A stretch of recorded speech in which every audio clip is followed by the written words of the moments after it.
ኢራን በአሜሪካ ባህር ኃይል ለተመታባት መርከብ አጸፋዊ እርምጃ እንደምትወስድ ዛተች።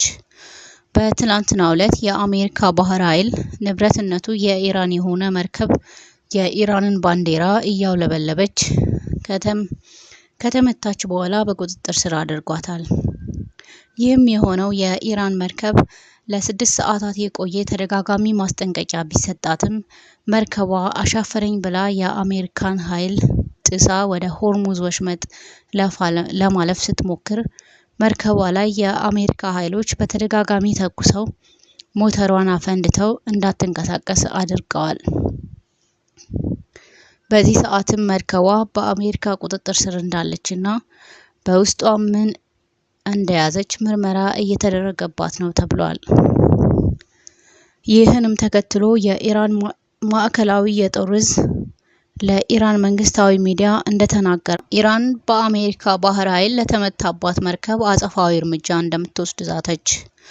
በትናንትናው ዕለት የአሜሪካ ባህር ኃይል ንብረትነቱ የኢራን የሆነ መርከብ የኢራንን ባንዲራ እያውለበለበች ከተመታች በኋላ በቁጥጥር ስር አድርጓታል።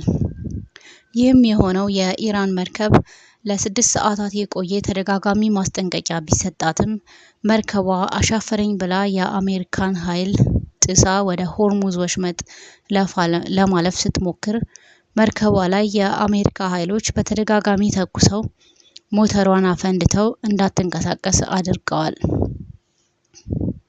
በዚህ ሰዓትም መርከቧ በአሜሪካ ቁጥጥር ስር እንዳለችና በውስጧ ምን እንደያዘች ምርመራ እየተደረገባት ነው ተብሏል። ይህንም ተከትሎ የኢራን ማዕከላዊ የጦር ዕዝ ለኢራን መንግስታዊ ሚዲያ እንደተናገረ ኢራን በአሜሪካ ባህር ኃይል ለተመታባት መርከብ አጸፋዊ እርምጃ እንደምትወስድ ዛተች።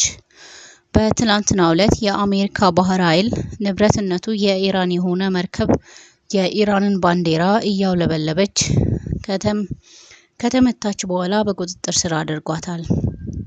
ይህም የሆነው የኢራን መርከብ ለ6 ሰዓታት የቆየ ተደጋጋሚ ማስጠንቀቂያ ቢሰጣትም መርከቧ አሻፈረኝ ብላ የአሜሪካን ኃይል ጥሳ ወደ ሆርሙዝ ወሽመጥ ለማለፍ ስትሞክር መርከቧ ላይ የአሜሪካ ኃይሎች በተደጋጋሚ ተኩሰው ሞተሯን አፈንድተው እንዳትንቀሳቀስ አድርገዋል።